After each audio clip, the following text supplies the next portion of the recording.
What's up, YouTube? This is your boy John from Project Ellsworth, and I am back with you today to give you my review of the 1981 film, My Bloody Valentine. You look ridiculous.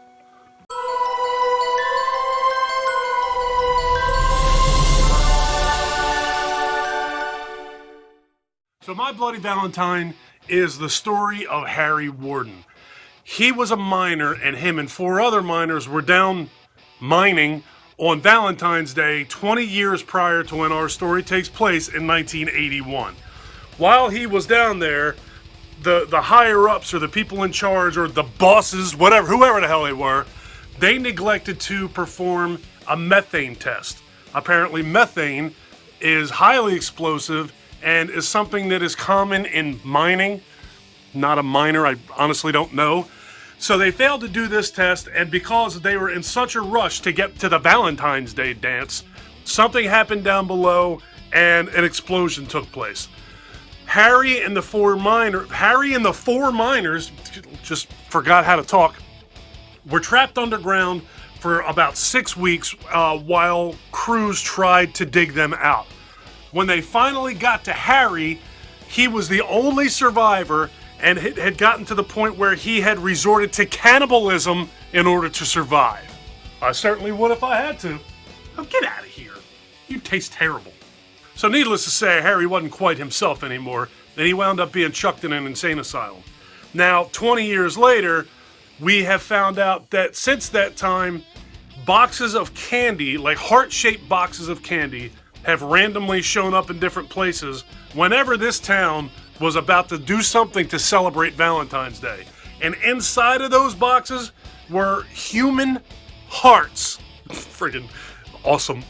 Also in all these boxes of candy hearts, there's always a note basically telling them you had a dance or you had a party or you celebrated in some way, shape, or form. So your punishment for doing so is I'm killing folks, and I'm cutting their hearts out, and I'm giving them to you as gifts. Shitty gift.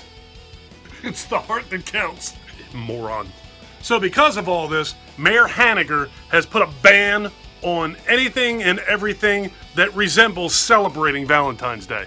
Until this year.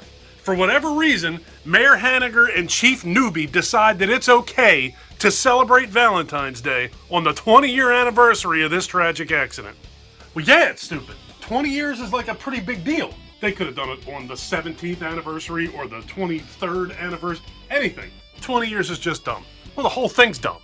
I would think that if you celebrate Valentine's Day in a particular town and human hearts start showing up, you just ban that stuff forever, right? But not these clowns. They plan a party, they plan a dance, they're putting hearts and banners and streamers all over town. They couldn't have announced this celebration more than they did. But they find out pretty fast that that's probably not the best thing to be doing. As soon as they go into the local laundromat and they find an old lady stuffed in a dryer, they begin to recognize the error of their ways. That'll do it. And as if there wasn't enough drama going on with Harry and the chief and the mayor, you have a love triangle going on between some dude named TJ, a dude named Axel, and some girl named Sarah. The bottom line is this movie is really, really good. I thoroughly enjoyed My Bloody Valentine. This came out back in what I consider to be like the golden age of horror. Between like 1975 and 1985, so many fantastic movies came out.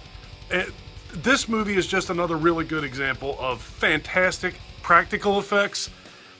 I don't hear a whole lot of people talking about this movie, to be honest with you, unless it's around Valentine's Day.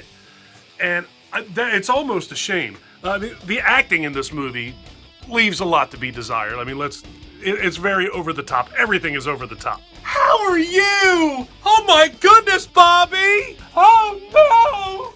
But let's be honest, we're really not watching these movies for the acting. We're watching these movies for hot chicks, scares, and gore. There's definitely a few hot chicks in this movie. Scares, it takes a lot to scare me at this point. And gore. Gore, we have plenty of gore. The kills in this movie are really, really cool. We have pickaxes through chests. We have the old lady stuffed in the dryer was kind of awesome. There was a guy who more or less we see the after effects, but he's stuffed in a freezer. He's pretty awesome looking. We have a chick whose head basically gets turned into like a water, like a sprinkler system, like a running faucet. We even have a guy get killed with hot dog water in this movie. Yeah, hot dog water is pretty nasty. There's also like a really, really noteworthy, brutal nail gun kill towards the end of this movie that I think kind of stands out for me as being the most disturbing. Primarily because it's up close, it's very personal, and it's not fast. It's kind of slow. It's pretty taxing. Well, taxing's not the right word. Troubling's probably better. It's awesome. It's just very, very cool, very, very well done. But when it does come to this acting that I mentioned earlier, it's all pretty bad. But the two performances that stand out in this movie that kind of especially sucked for me, in my opinion only, don't hate on me, are Chief Newbie and Mayor Hannigan. Those two characters are ridiculous in this movie. But bad acting aside, to be totally honest with you, I like this movie to the point where the acting really didn't bother me. I was in this for the story and for the effects, which is typically the case in most horror movies for me. You have to have acting that at least holds water. The acting in this movie holds water. It's pretty god-awful, but the effects and the story overall absolutely make up for that. The downside for this movie, the only knock that I would say that I have on this movie is I really don't like the ending. I don't like the way that comes together. It almost felt like they had 95%, or not even more than that, like 97 or 98% good movie, and at the end, they were kind of like throwing things at the wall to see what stuck. The ending just felt rushed and pieced together for me. I really didn't care for the way that this movie wrapped up at all.